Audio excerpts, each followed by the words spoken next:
es un tema fundamental dentro de la psicología. Obviamente las emociones están a flor de piel y Sí. hoy más que nunca. Y yo, como siempre, voy a estar un poco en contra de lo que se dice generalmente. Viste que por lo general se dice hay que decir todo lo que se siente. Bueno, yo no estoy tan de acuerdo como en nada. Ah, ya. Sí, yo... Acá, de este lado del teléfono, está complicado el tema. Sí, soy de expresar bastante, te diría. A ver, yo creo que no hay que hacer nada en demasía. Como decía el oráculo de Delfos, nada en demasía. No hay ni que decir todo ni guardarse todo hasta estallar. ¿Por qué quiero decir esto? Si vamos a poner el primer caso, en donde las personas digan todo constantemente. Bueno, en primer lugar, para poder hablar tiene que haber alguien que hable, pero del otro lado tiene que haber alguien que quiera escuchar. Claro. Lo cual no siempre sucede. Y entonces, si no es el momento, no vale la pena hablar porque va a ser un diálogo sordo en donde uno habla, el otro retruca, pero en realidad nadie se escucha. Y entonces no va a llevar a ningún lado. Y en segundo lugar, una cosa es ser sincero, viste que hay mucha gente que dice yo soy sincero y te digo las cosas, y otra muy distinta es ser cruel.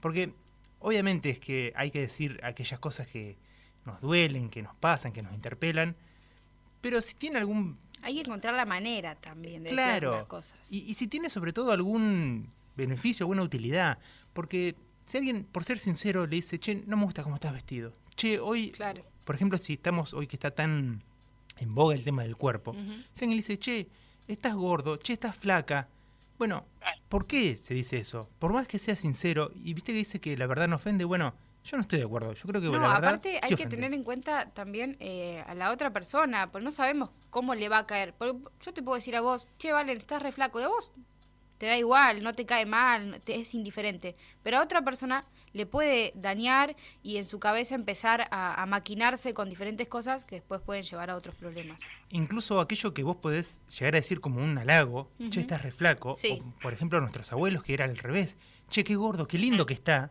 Bueno, hoy eso puede ser tomado muy mal por la otra persona. Entonces, en este punto yo no estoy tan de acuerdo con que hay que decir absolutamente todo y no hay que, por ser sincero, pecar de cruel. Claro. Bueno, Tengo una pregunta con respecto a esto, por ahí entrándonos un poquito a esto de las emociones. Por ejemplo, ¿no? En una relación cualquiera, sea cualquier tipo, digamos, no solamente pareja, sino amistad y demás, ¿qué pasa con lo que yo siento, lo que me pasa con la otra persona? A ver, ¿se lo digo, no se lo digo, hasta qué punto lo digo? A ver, estamos hablando de una relación, como decimos siempre, de amor, sea cual sea esta relación. Si el sentimiento que uno quiere expresar lo tiene adentro y piensa que va a ser para bien, bueno, sí, claro, hay que decirlo, hay que expresarlo. Ahora, si vamos a poner una relación ya establecida en donde lo que se diga, bueno, va a generar un conflicto, porque hay algo que te molesta, porque hay alguna actitud de la otra persona que no compartís o que te hace mal, y vos sabés que eso va a generar un conflicto, lo que yo trataría de hacer es esperar a que esté todo bien y plantearlo desde un lugar, pero desde el amor, es decir, cuando está todo bien, vamos a poner una pareja, una relación de amigos, lo que fuere, decir, che, mira, esto que hiciste me molestó, esta actitud tuya me duele, Claro. vamos a tratar de cambiarlo. Y no desde la agresividad, desde el estar enojado. Por Claro. eso cuando estamos como en la vorágine de la pelea, bueno, por ahí hay que pisar la pelota un poquito, esperar un Ahí tiempo. el tema de los impulsos, de Claro. cuánto juegan los impulsos. A veces decimos algo, como decís, en la vorágine, en estar enojado o lo que sea, y después decís, me lo podría haber guardado, lo podría haber dicho de otra manera, en otro momento. Bueno, ahí juega mucho eso. Pero acá también se va un poquito en relación con el otro extremo de lo que decíamos. Aquella persona que se guarda todo. Aquella persona que tiene que una actitud mala a la otra persona y ella se la guarda, ¿viste? No responde, no dice nada, no se expresa. Y al final termina explotando por algo que puede ser una pavada. Claro. Entonces la otra persona dice, pero no era para tanto. No, Pero no eso sabes no era... todo lo que guardó antes. Bueno, a mí me pasa, Dai decía recién, ella expresa todo. Bueno, yo soy todo lo contrario. Lo he intentado modificar con el tiempo, pero siempre fui de guardarme muchas cosas y llega un momento en que no puedes más y tal vez sí, por decir una pavada, explotás. Pero claro, nadie sabe todo lo que venís acumulando, todo lo que te guardaste. Me cuesta mucho encontrar personas con quien hablar. No suelo... Si encuentro una persona donde me siento cómoda, probablemente hable un montón. Pero si no, me guardo absolutamente todo. Bueno, esto puede ser perjudicial siempre y cuando a vos te haga mal. Uno tiene que hablar y contar aquello que le haga bien. si vos encontrás ciertas personas, cuando no es en terapia, si no podés encontrar alguna persona con la cual tenés confianza, obviamente no va a tener el efecto de un terapeuta, pero a lo mejor sí sirve para descargar, sí sirve para bueno, poder expresar estas emociones, para poder poner en palabras, que esto es muy importante, el poder poner en palabras aquello que nos pasa, para que después no lo expresemos de otra forma, como por ejemplo, mediante el cuerpo. Claro. Ahora vamos a retomar ese tema de cómo pueden expresarse las emociones en nuestro cuerpo, si las decimos, si no las decimos, pero nos vamos a ir primero con Diego al servicio informativo y enseguida regresamos. Sé parte de la radio, sé parte de tu radio. Facebook.com/Radio LU3, Twitter.com/Radio LU3. Más opciones, más juntos. Muy bien, ahora sí, regresamos a Miradas y nos habíamos quedado en una parte interesante. ¿Cómo pueden repercutir las emociones en el cuerpo? Bueno, las enfermedades del cuerpo y del alma, que eso significa psique viene de justamente viene de psique, de alma en griego. Entonces, siempre se ha tenido como que una cosa eran las enfermedades del alma y otra eran las del cuerpo, separadas. Y el que viene a romper un poco con todo esto es Freud, bueno, Breuer también con sus investigaciones. Y acá va a haber varias palabras que les van a sonar bastante familiares, como son, por ejemplo, la pulsión, que tanto hablamos, que es algo límite entre lo psíquico y lo corporal. También Freud va a decir que el yo es antes que nada corporal, o sea, lo psíquico está encarnado en un cuerpo. Sí. Y la principal investigación, y acá esta palabra les va a sonar mucho, es sobre las histéricas, que es una palabra que, bueno, que hoy tiene otro uso distinto, pero que tiene íntima relación con esto. Bueno, ¿cómo surgió esto? En el siglo XIX, siglo XX, era muy común las enfermedades por histerias. Y bien digo histérica porque eran mayoritariamente, pero muy mayoritariamente, en mujeres. De hecho, histeria proviene de histeron, de útero, porque se consideraba que esta enfermedad provenía del útero de la mujer. ¿Y qué era una enferma de histeria? Bueno, eran mujeres que tenían alguna enfermedad física, por ejemplo, no podían hablar, no podían mover un brazo, no podían caminar, no lo podían hacer, pero que cuando las investigaban, cuando las estudiaba un médico, no tenían nada. Claro. Tenían el cuerpo perfectamente sano en lo biológico, pero no podían moverse, no podían mover un brazo, no podían hablar. Entonces, muchos médicos las trataban de llanamente mentirosas, que estaban mintiendo, para llamar la atención. Bueno, Freud dice, pará, esto no puede ser tan así. Entonces la agarra, empieza a investigar y se da cuenta que estas enfermedades son puntuales en cada persona, es decir, cada histérica tiene un punto particular que no puede mover, por ejemplo, que no puede hablar, y esto está íntimamente relacionado con algún suceso que le ha pasado anteriormente, es decir, con un deseo inconsciente, insatisfecho, que no lo pudo poner en palabras, no lo pudo expresar en su momento, y entonces devino en una enfermedad corporal. Claro. Este es como el primer gran estudio, por un lado el primer gran estudio de Freud, es uno de los primeros, y a su vez es casi la primera vez que se pone en un corpus teórico cómo lo psíquico afecta directamente al cuerpo. Claro. Y bueno, hoy las investigaciones han avanzado muchísimo y hoy vemos que hay muchas enfermedades psicosomáticas, es decir, enfermedades que a partir de algún hecho estresante, de algún hecho de angustia, de culpa, de lo que fuere, repercuten en el cuerpo. Claro. Ya quizás no con la espectacularidad, con la teatralidad de antes, porque antes era muy común, hoy ya cambió. ¿Pero cómo cambió? Bueno, porque las patologías van cambiando a medida que cambian las épocas y las sociedades. Bueno, ¿cómo cambió hoy? Hoy, por ejemplo, las personas tienen mucho estrés, cosa que antes no había. ¿Y cómo repercute? Bueno, esto repercute, por ejemplo, en cefaleas, en dolores de cabeza, en dolores de estómago, dolores de espalda, sarpullidos. Mucha gente le sale sarpullido cuando está muy estresada. Pero vemos cómo las emociones, el quedarse con algo adentro, puede repercutir directamente en el cuerpo. Bueno, no hablar a veces hace que tu cuerpo hable, dicen.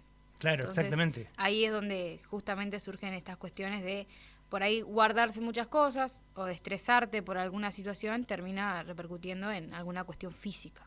Claro, y es más, a ver, pongámoslo en algún ejemplo bien claro, cuando alguien tiene una angustia o algo así, no siente como un nudo en la garganta, como que tiene algo para decir y no puede, bueno, eso es directamente casi como una imagen de aquello que no puede decir, que no puede escupir casi, claro, y que lo tiene atragantado en la garganta. Claro, y queda ahí, y bueno, como decíamos, el cuerpo habla, pasan muchas cosas. Tal vez no llegue a ser grave, como vos decís, no sea tan de teatro todo lo que sucede en el cuerpo con una emoción que se guarda. Pero por eso está bueno poder encontrar el momento. Bueno, recién fuera del aire hablábamos de esto de encontrar el momento, de encontrar la persona, el lugar, para poder decir algo que no se quede y que nos termine afectando de otra manera. A mí me da, perdón, Valen, a pensar también el cómo darse cuenta, porque a veces pasa, nosotros, a ver, cuando sentimos algo físico, lo relacionamos automáticamente con algo que me está pasando, una enfermedad y demás, y bueno, directamente vamos al médico.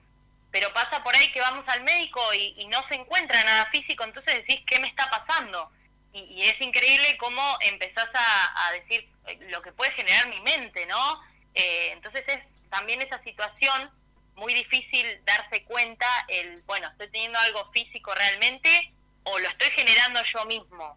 Entonces ahí es donde yo, y creo súper importante, y siempre destaco mucho también el labor de los psicólogos y las psicólogas, ir con un profesional como ustedes, ¿no? Como Valen y demás, que nos pueda ayudar a decir, bueno, a ver, lo que estás teniendo no es tan físico como parece, ¿no?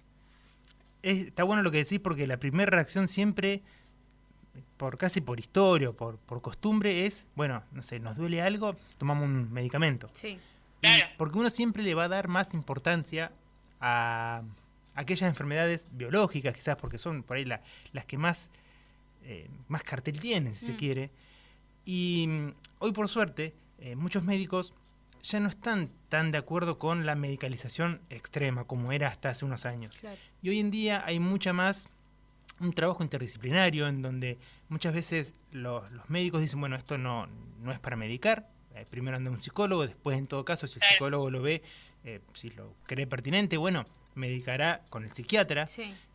Pero bueno, está muy bueno que esto se empiece a desmitificar y que dejemos un poco de consumir tanto fármaco, tanto medicamento, y que se empiece a hacer este trabajo interdisciplinario entre distintas profesiones. Claro, esto de darle lugar también a pensar que no tiene por qué ser algo del físico, que puede ser algo mental, algo que nos guardamos, algo que nos pasa, está bueno, porque sí, todos nos duele algo, enseguida tomamos algo para que se pase, sin pensar que hay otras opciones, vamos directamente al dolor físico o a lo que nos pasa en el cuerpo. Y esto está muy bueno. Acá voy a contar algo que me pasó a mí. Yo antes estudiaba enfermería, entonces estuve en el hospital mucho tiempo. Y yo por ahí me daba cuenta que había gente que estaba internada por protocolo, por lo que fuera, ya no tenía nada, pero seguía internada un par de días más. Y esas personas lo único que querían era hablar. Y querían hablar, y hablar, y hablar, y contaban cosas personales. Y a ver, y me lo contaban a mí, que yo en ese momento era un estudiante de enfermería, que... Claro. No tenía absolutamente nada, pero ellos simplemente querían hablar, querían descargarse. Y entonces, eso está bueno, el poder dar el espacio, porque a lo mejor al sentirse protegido, al sentirse que están en un hospital con alguien, con un profesional o lo que fuere, les da cierta libertad para poder hablar, para poder expresar aquello que sienten y que es algo ajeno a lo corporal. Claro, es verdad. No sé si sí, por eso, yo siempre destaco también el buen profesional médico o médica. Para mí es fundamental porque está bien, se avalan de la ciencia y de relacionar, pero también es súper importante que escuchen realmente y saber derivar. Yo, por ejemplo, me pasó con mi pediatra, que era muy de este estilo de charlar y demás, que bueno, después lamentablemente falleció y me costó muchísimo encontrar una médica. Y me pasó, sí, que con la médica que encontré, por ejemplo, me dijo, cuando le fui a contar sobre un problema puntual, me dijo, bueno, mira, ¿por qué no vas a un psicólogo o una psicóloga? Y es eso que decía Valen, del trabajo en conjunto entre dos profesionales, está buenísimo que exista, ¿no? Bueno, el hecho del vínculo, de que no sea una persona más que atendés, de poder generar un vínculo y de que esa persona pueda confiar, por esto que decís vos, que ahí pueda hablar y tal vez no es necesario ir directamente a la medicina, sino ver otras opciones. Y está muy bueno que cada vez más profesionales de la salud, médicos, médicas, enfermeros, enfermeras, están teniendo esta mirada más abierta, más holística, menos biologicista. Claro. Y esto, bueno, yo no solamente lo digo por experiencia propia de haber estudiado, sino porque ahora en la carrera de psicología hemos hecho algún trabajo en conjunto con medicina en la UNS. Y entonces está buenísimo que se deje de pensar al cuerpo como una cosa y a la psique como otra, y sino que son dos caras de una misma moneda y que se tiene que trabajar en conjunto. Y esto está buenísimo que los profesionales desde la formación ya salgan con esta perspectiva más abierta y holística. Sí, el hecho de empezar también a capacitarse, de poder, no sé si cursos o qué, pero de entender que más allá de la medicina hay otra voy a decir, otra cara de la moneda, y está bueno porque creo que voy a volver a destacar, el tema del vínculo es más que importante. En todos los ámbitos el tema del vínculo es importante. Pero bueno, ahora metiéndonos en este tema, porque me hizo pensar mucho lo que decías cuando estabas en el hospital, que la gente quería hablar. A veces vas a un médico, ¿qué te duele? Bueno, tomate esto y te vas. Y como que salís de ahí adentro y sí, podés tomar lo que te dieron, pero a veces necesitas un poco más de comprensión, de poder hablar con ese médico. Por eso me quedé con eso de que contabas del hospital. También es cierto que hay mucha gente que va esperando eso, o sea, que va esperando al médico diciendo, bueno, yo quiero salir de acá con una pastillita, una receta para ir a la farmacia a comprarla. Y que también va en el hecho de la cabeza, es decir, porque por ahí vas, decís, bueno, te da esta pastilla, te tomás, y de repente estás bien. Va mucho también en la cabeza de cada uno. Eso es el efecto placebo, es decir, el creer que nos va a solucionar.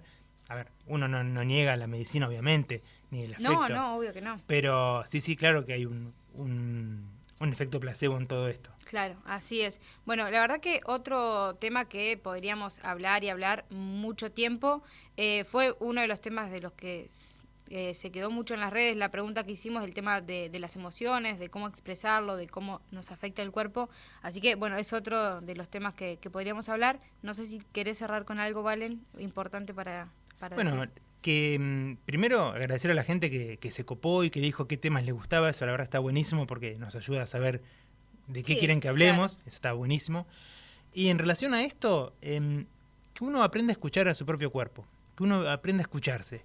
Porque muchas veces aquello que está reprimido y no lo podemos poner en palabras, eso se va a expresar de la forma que sea y la forma que encuentre, ya sea con sueños, ya sea con lapsus o con alguna expresión corporal. Entonces aprendamos a escuchar nuestro cuerpo y aprendamos a ver las alertas que hay.